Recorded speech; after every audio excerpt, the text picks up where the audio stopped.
Hey guys, Luna here, and welcome back to our life. Now, last we left off, we were going through the two different soirees, and we learned that we can only actually go through one of the two. So I'm gonna go with going through Derek's soiree rather than with Cove's soiree. Just because when I did a poll, people said, hey, I can choose. So now let's actually go through with the rest of these moments. So let's go with Wave. So the family shopping trip had lasted most of the morning, and you still had to unload everything from the truck before you could enjoy the afternoon. You created another bag in your arms as you headed towards your house. It was one of the heavier bags from the grocery store, loaded with fresh apples, ripe tomatoes, a bunch of carrots, and even half a watermelon. Ma came out the front door and paused just ahead of you. It's no trouble. Need any help with that, Luna? I can bring it the rest of the way if you want me to.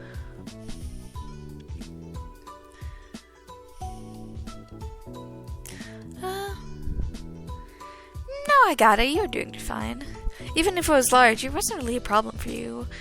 Ma gave you an encouraging grin and rustled her fingers through your brown hair. You set the next bag on the counter. Your older sister began to root around inside for the contents with a sigh. How much is left? Still a few more bags. With a huff and a puff, Elizabeth continued putting away the groceries and retreated out of the kitchen before you can become the target of her bad mood. Be careful! Careful, Luna. You hadn't been looking where you were going and bumped right into Mom, almost stepping on her toes to boot. Sorry. I can give you a pass this time, but be sure to watch where you're going. If you run into the wrong person, you might get your license revoked. She grinned at the bad joke as you continued through the door. Outside, Ma had started organizing what remained and putting away any loose objects that had fallen out during the trip. When you stepped up to the truck beside her, she took in a breath of air, her dress gently swaying around in the breeze. It's a shame. It's a shame we had to spend the morning cooped up in that shopping center. It's a beautiful day, don't you think? You tilted your head to the sky, gazing at the clear blue expanse.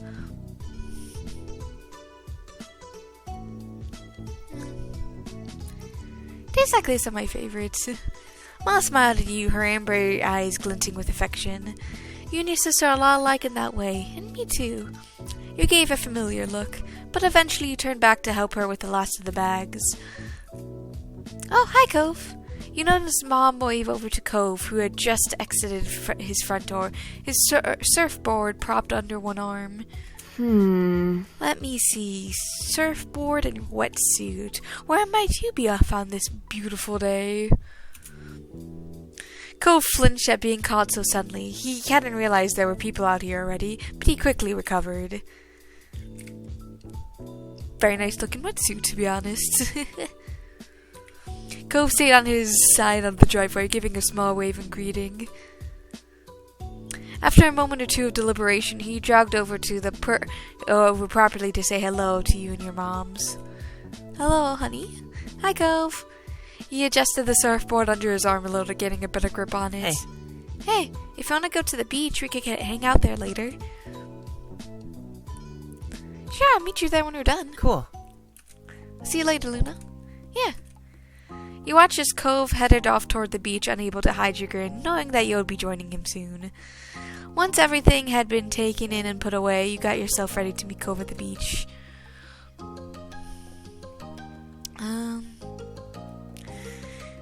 Your family had a surfboard around here somewhere. Can I take your board to the beach? Sure, it's in the garage. Just remember to keep the leash on when you're in the water. After finding the board in the back of the garage and getting everything ready, you headed out toward the beach. Have fun. Have fun, honey. Stay safe. When you arrive at the shore, you are greeted by the crash of waves and the soft calls of seagulls.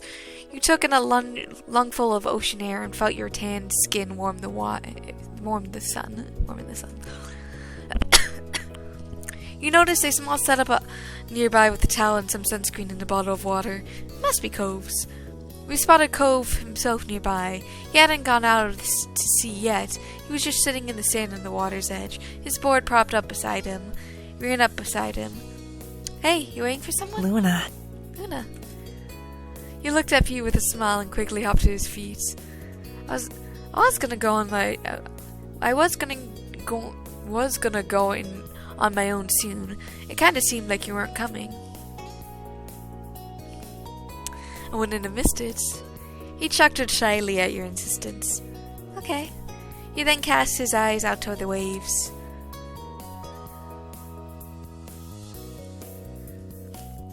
I borrowed this board, but I don't really know how to surf. You dragged a toe through the sand. You may have to you may have had a board to borrow, but you're totally inexperienced of actually using it. Guess that makes sense. I've never seen you with one before. You laughed a bit and you felt no less embarrassed. You don't have to go out, you know. You can stay on shore. Or, if you want, I could teach you. You wanted to try surfing. I'll do it. Let's surf. Cool. You held your moth board tight. It was settled. You paddled out to the sea where the good waves were. The water was cool against your skin. It's nice. Oh, it's adorable. Not too calm, but nothing crazy. It looks perfect today. He smiled at you, and you couldn't help but smile back. You felt totally content. Until Cove kicked the water a little too hard, and you inadvertently splashed you. Hey! Sorry. Did I hit you? Sorry. You could tell he really did feel bad that you had gone caught in the crossfire. You splashed him back. You laughed, but waited for an opening for revenge. The second he looked away, you kicked back, spraying him. Seriously? Is that a way to treat someone trying to help? I came out to teach you. And I was just following your example. Cove tried to keep a straight face, but ended up looking away. The water you flicked at him landed in shiny droplets in his hair. Then here's another lesson. He soaked you deliberately this time. He used his full leg and an impressive current of water hit you in the face. You lost your balance and scrambled to keep hold of your board. You just managed to stay on, but it was close. Cove winced. Are you okay? I'm sorry. I'm fine, but we should probably do the real teaching. Yeah. He chuckled awkwardly and shook some water out of his ear. With that, Cove started telling you all the tips and tricks of how to stay on a surfboard. He demonstrated both good and bad posture and explained where you need to put your weight. Like this? You wiggled your body so that you were more in the center of your board. Cove nodded. Yep, just like that. The lesson continued and... You had to go slowly, but you got it. Cove did his best to guide you through the process, and by the end of it, you felt you had picked up the basics of surfing. Since you spent so much time working on balance in the stable water, you wondered when you would actually get a chance to catch some waves. Brought it up to Cove, and he nodded. If you think you're ready for it, go for it. You'll do great. All right. With that, you graduated from Cove's class, and the two of you were able to surf together more casually, even if you were still better at it. What an afternoon. The setting sun was visible on the horizon. Every time you would look away, it had sunk a little lower. The beach was darkening, but still pleasantly warm. You knew that you should get out of the water before it completely darkened the sea. You rode one last wave to get back to the beach. There, you picked up your surfboard and gave it a quick once-over. Cove followed behind you to the shore. He put his board with his other things and grabbed his towel to start drying off.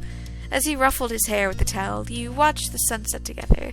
The colors were beautiful in the distance, and the shadows around you deepened.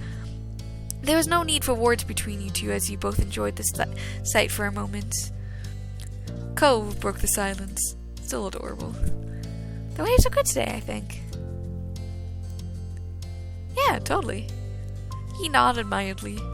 You chatted a little bit more until the conversation truly died out, and all you heard was the rhythmic sounds of waves. Then Cove sighed. The day can't be over, not yet. He scowled in the distance as the sun exiting the sky was a personal offense. Don't you think it should be longer? Yeah. Cove stood up straight in defiance at the approaching darkness. I'm not gonna go home yet. I wanna go somewhere. I don't know. Cove was still dripping in salt water, so you weren't sure what the alternative was. Wetsuits were fine for the beach, and not much else. It wasn't a good idea for him to lug his surfboard around in town either.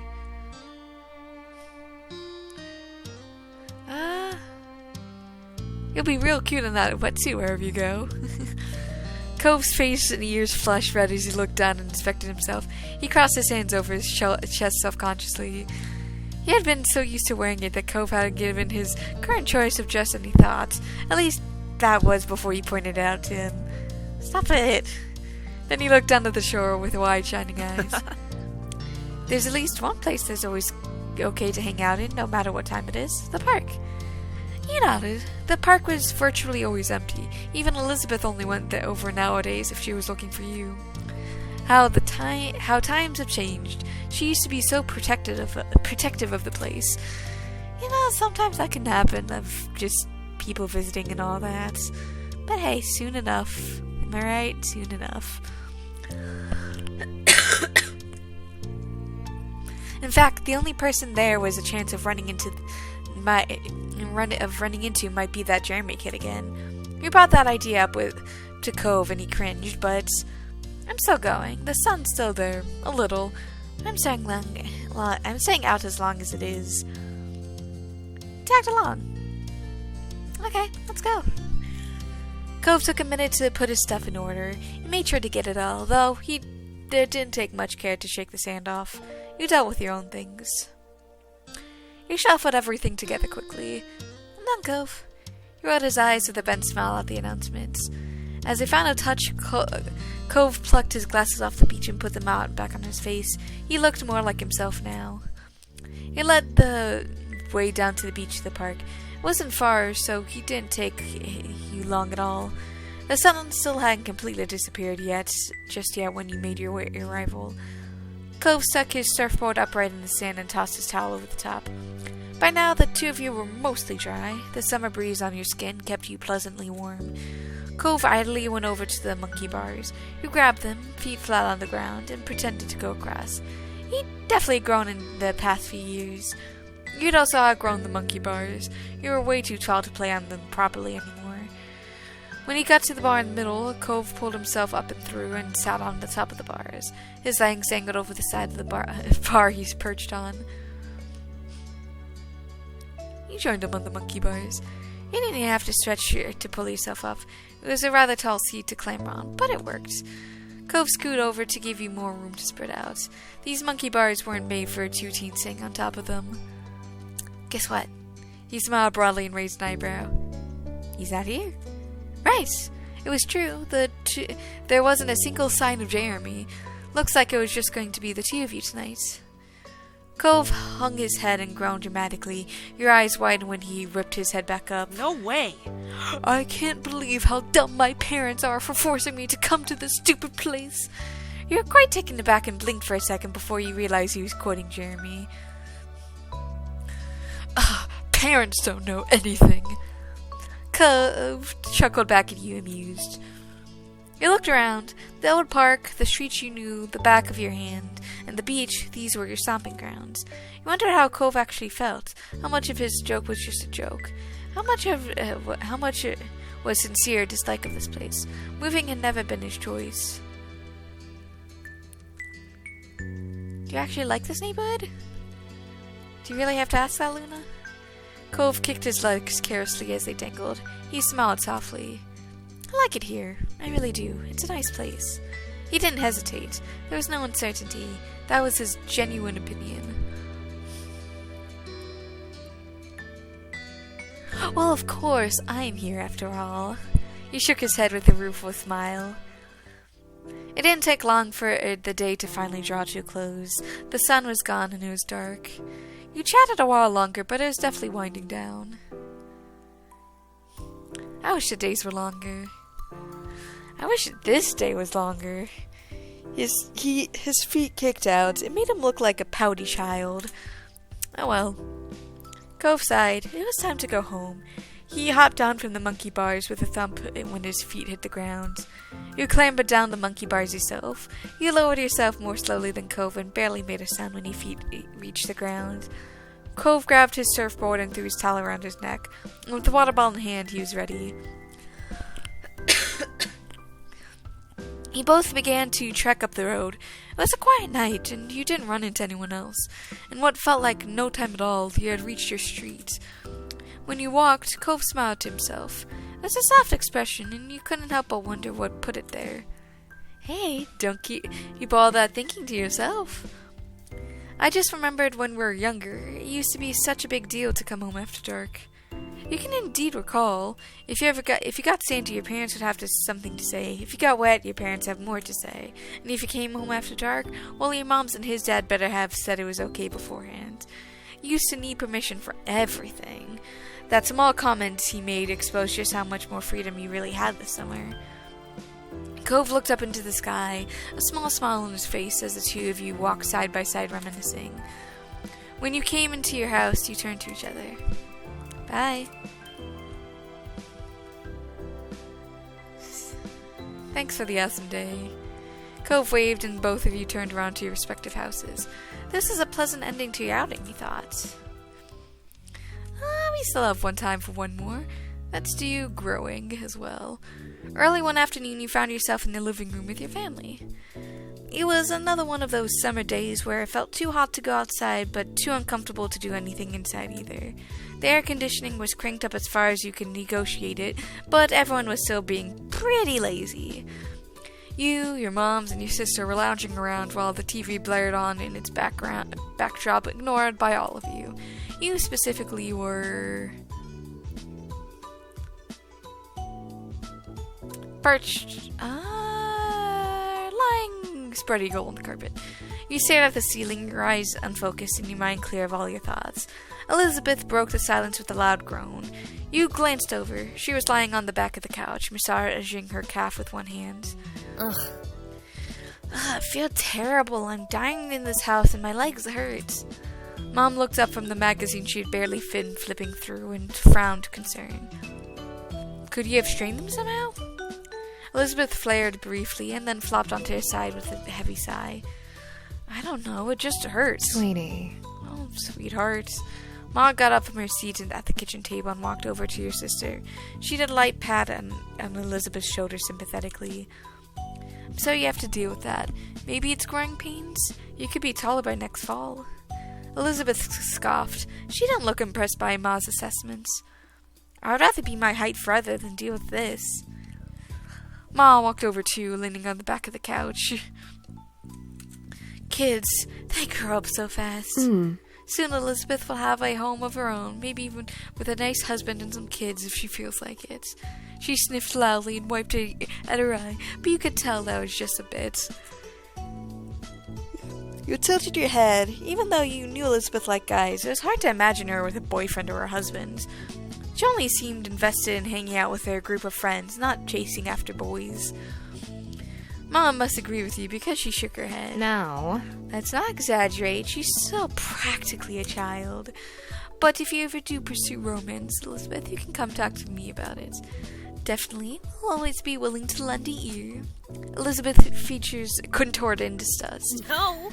No way, I'm not talking to my moms about that. Mom's jaw dropped. She gasped in an exaggerated display of shock. Her hand came up to rest against her chest. Molly grinned. She didn't look offended by Elizabeth's quick response at all. It really wouldn't be so bad to come talk to us. I know what it's like to have a crush on a pretty boy or two. I don't, but I can listen anyways.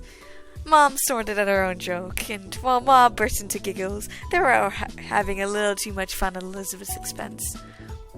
Elizabeth certainly wasn't feeling the amusement because she rolled her eyes and sat up. Thanks. I'm going back to my room. I'd rather melt alone. Thanks. And she strode off towards the suitcase, taking 2 steps at a time. Your mom stared after her, then turned to each other with raised eyebrows.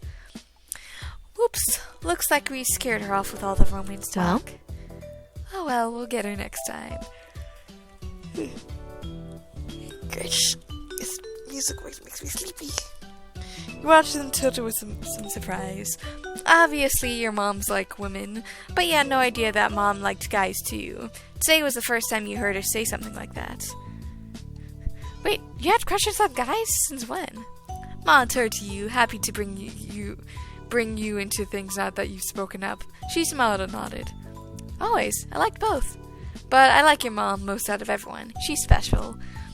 Mom's smile turned all soft at the corners, like it usually does when she looked at her. She pinched Mom's cheek slightly. Mom reached up to cup a hand over Ma's. Even when Ma stopped pulling her cheek, their hands remained clasped together. You're fantastic. Thanks, Lanny. I think most women have charm, but no one really can hold a candle to you. Aww. Pamela. Ma beamed, then kissed Mom on the cheek she's been pinching before. Aww, you thought the moment was very sweet. You smiled to yourself at the sight. No matter how often your moms expressed their feelings to each other, it was always nice to witness it. Mom looked back to you, letting Mom's hand go with a brief squeeze. She settled down next to you, and Mom's followed soon after. You know, I'm here to listen to you whenever you're ready. That offer isn't just for Elizabeth. She bumped her shoulder with yours, reassuring smile in place. There's no rush, of course. You can take your time, all you need to figure out what or who you want. It's okay. Don't think you have to stick whatever you come up with right now, either. Life's nice like that. You can change and you can learn. Mom nodded in her agreement. The two of us are happy to hear you out, and we may be able to relate better than you think. Still, we won't push the topic, at least most of the time. She gave Mom the weakest, scathing look possible while being unable to stop the grinning. Thanks. I'll think about it. Wonderful. Good, that's all we ask for. Mom let out an exaggerated sniffle. It didn't take a genius to realize it was fake. First Elizabeth, and now you, Luna. Do you have to grow up? Yes, children tend to do that from time to time. Your parents quickly grew absorbed in their conversation about rearing kids. You took that as your cue to leave, getting up as you could spend some alone time in your room too. They let you go without problem, so you made your way up the stairs. You let out a sigh once you stepped into your room. It was just as sweltering in there as it was in the living room, possibly even a little warmer. You couldn't even open your window since it was hotter outside, and you just let the AC out. You dragged your feet as you crossed the room. You checked your current sweltering conditions. Excuse me. The music's so calming. You checked your current sweltering condition in the mirror as you passed by it. You had thought back to the conversation you had downstairs about growing up and all that. After a moment, you stepped a bit closer to the mirror. You stared into it and then turned away from the surface to look down at yourself. You were definitely growing, all right. It was weird thinking about how you were now in comparison to what you've been when you were younger. When you came to your body, it was slender. You shifted to the side, your head still facing toward and continuing the self-evaluation from this viewpoint. At birth, you were assigned female, and what you were born as impacted the way your body grew, but it wasn't really determined who you were. When it came to your figure,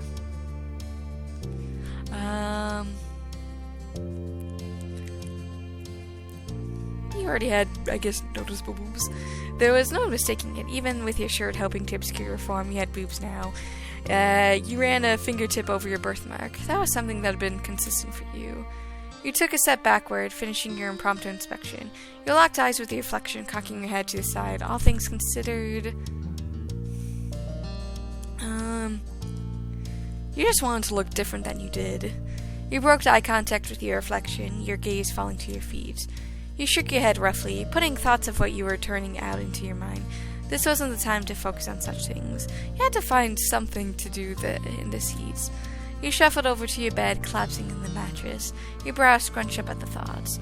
Time passed slowly, and to your annoyance, possible ideas about what to do were few and far between. You weren't sure how long it had been, but eventually you heard your mom's call you from downstairs. Luna, there's a call for you. Cove wants to come over, is that alright? You perked up at the words, sitting up in bed. You rode back to her immediately. Yeah. You got to your feet and headed downstairs, eager to see your friends. You need to go downstairs soon anyways, because your empty stomach told you it was almost time for lunch. Just as you reached the bottom of the stairs, you saw Mom put the phone back on the receiver. She glanced at Mom, leaning her hip against the kitchen counter. What a pickle. Well, here comes trouble. We better prepare ourselves. Mom clicked her tongue in disapproval at Mom's words. Such a good boy. Cove never wants to cause trouble. He can just be a bit thoughtless and impulsive. Oh, I know he's very sweet, but that's what makes it more of a problem. If a stranger or some kind of kid from school is egging Luna on to behave badly, I think we can both agree that they would do the right thing in the end. But if Holden got into a reckless mood and wanted Luna to be a part of the ride, can really be certain of what call they'd make then? Yes. Yes, I think so. Luna helps Cove settle down. He would have gotten himself in even more trouble without them. Thanks. You have a point.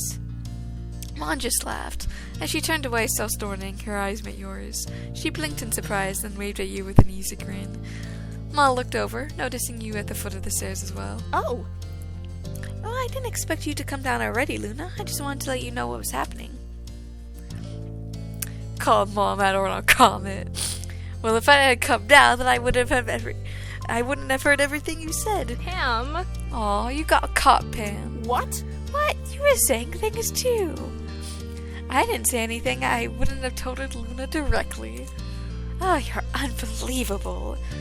You shook your head at your parents, and even though you fought a blush when you remember what they've been discussing. Alright, you got me. I'm sorry for being gossipy and saying that about your friend. I can be bad too. Let's go. We'll just get out of your way now. Mom sighed and mocked defeat and made her way down the hall. Ma followed after her with a hushed giggle. Now you're alone in the living room, tasked with waiting for Cove.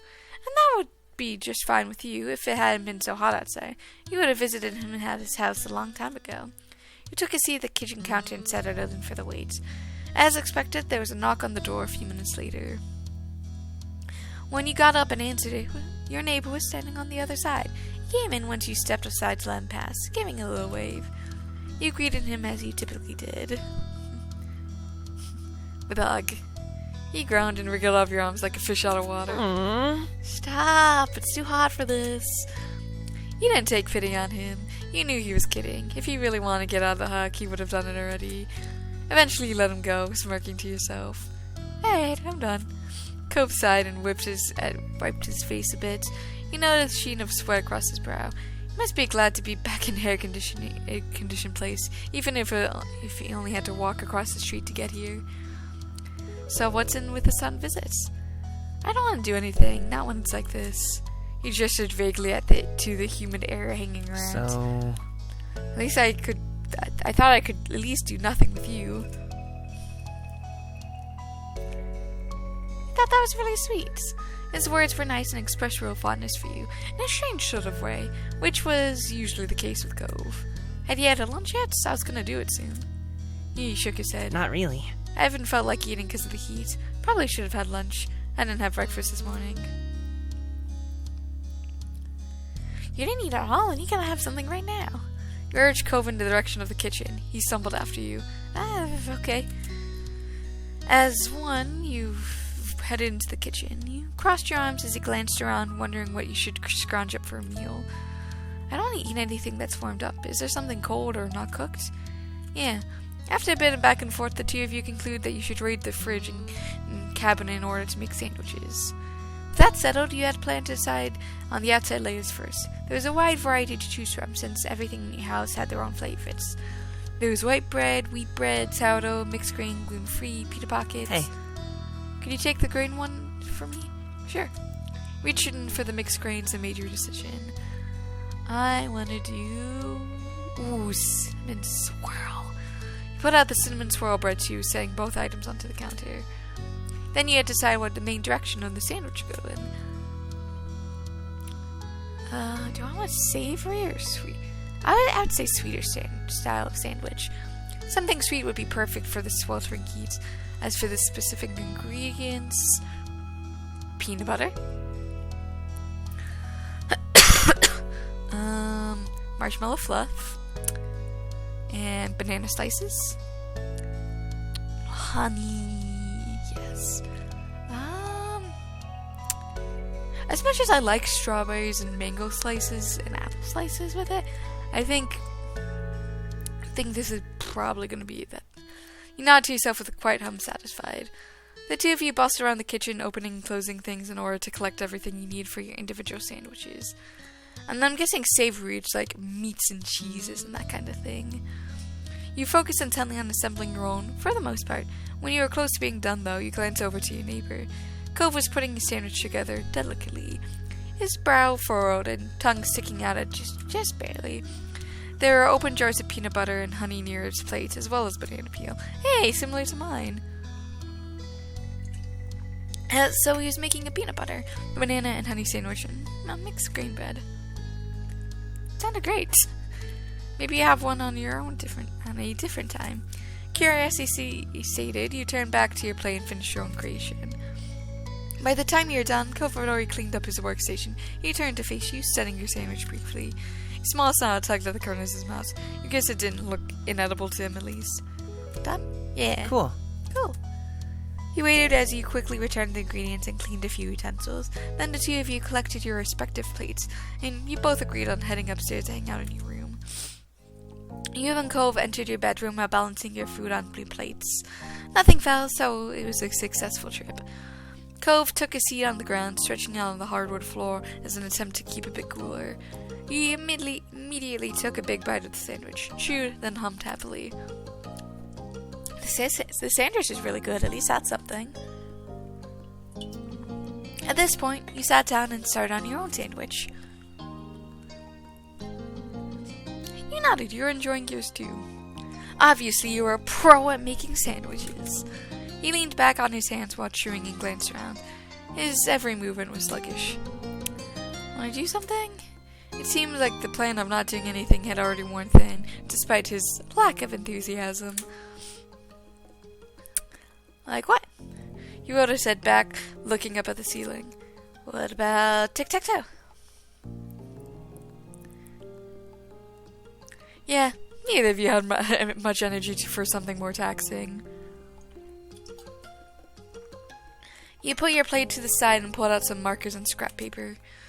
As he laid out everything on the floor, he scooted back to make more room in front of you. Cove picked up one of the markers with his right hand while keeping half of the slice of sandwich in his left. All right. I want to be X's, so you can go first. I think that's fair. Good, because I wanted to go first. You prepared to note down on your first move, your marker hovering over the paper. After the first round, you were about to take another bite of your sandwich when a thought occurred to you. I wonder if anyone turned off the TV downstairs. The TV was on earlier, but no one was really watching. Then everyone started leaving the living room. I know I didn't turn it off. It might still be on downstairs with no one there. Cove smiled crookedly at that. Oh. Poor show, playing with no one around to enjoy it. What was it? You screened it off in the middle of this trying to recall what the show's name. I think it was some type of, crime-solving drama. Cove nodded sleepily, his eyes closed, then opened again with some effort. Could you give any more specifics? Maybe I can guess it. Well... You rested your chin on your open palm, grovelly thinking as hard as you could. I remember there was a woman with long blonde hair, I think. She was the one solving crimes, as a detective or something. There were scenes in a police station because someone got arrested. You lapsed into silence, both of you thoughtful. Then Cove chuckled. It wasn't that funny, but you joined in the laughter anyways. I don't know. Well, I watched a show when I was younger called Castle. It could be something like that. Even though the main woman isn't blonde, I don't think. I think she's a brunette. I don't know what it is. Yeah, me neither. I just saw it.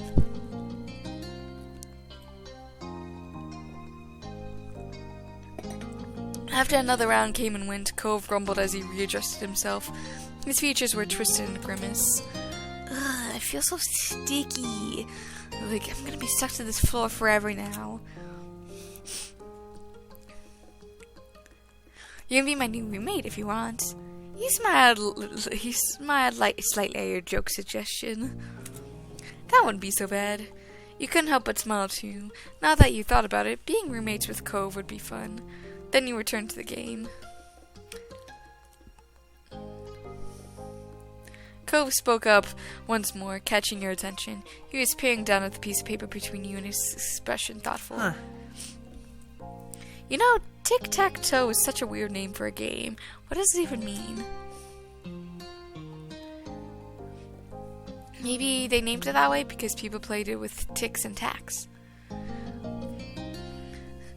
Cove raised a skeptical brow. He bit back a laugh and feigned seriousness. Makes sense, because they probably didn't have paper and markers back then. But what about the toes? You couldn't say anything to that. He had you there. With no answer to be found, you returned to the game. Hey, I win! Oop, you won. That was easy. You didn't try at all, did you? Not really. He smiled at you in an amused way. Somehow you weren't surprised by that, despite Cove being the one who suggested the game in the first place. He started to yawn, his hand coming up to cover his mouth. He quickly transitioned to a small laugh. Allergies. He understood why. Yawning was just as he said he was feeling disinterested was kind of a funny coincidence.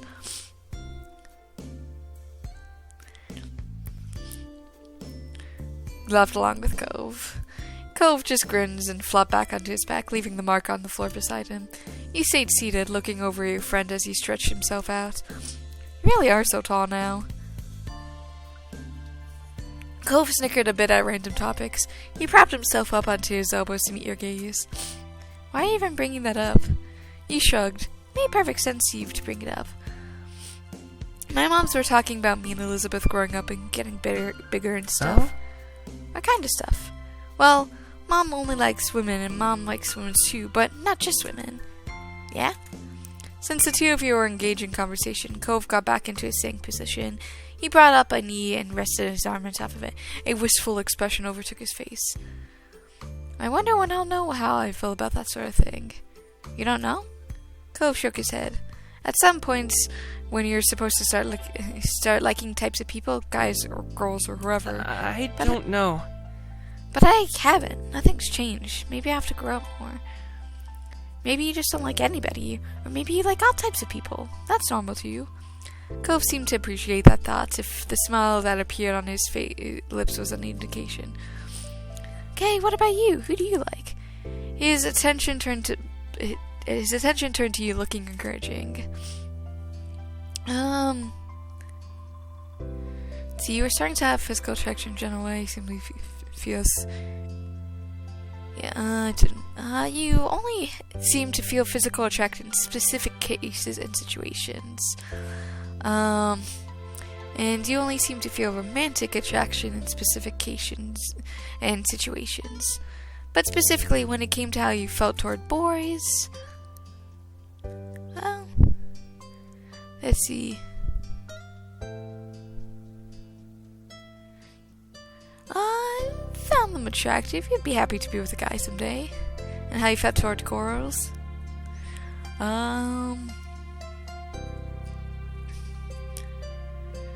You weren't generally interested in girls, but there were special exceptions. And for people who weren't especially male or female, generally weren't interested in someone who's non-binary, but there are special exceptions.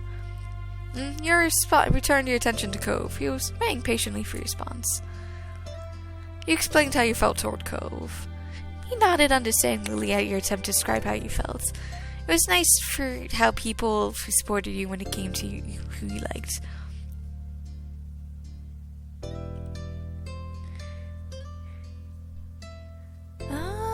Let's see. Do I want to know? Do I want to say you knew how he accepted you for who you were too, but you still wondered, but you still wondered what he thought about you, who you were? I think I'm gonna say, but you still wondered what he thought about you were. Hey, what do you think about just how I am? I'm not the ginger people I thought I was when I was first born. Oh.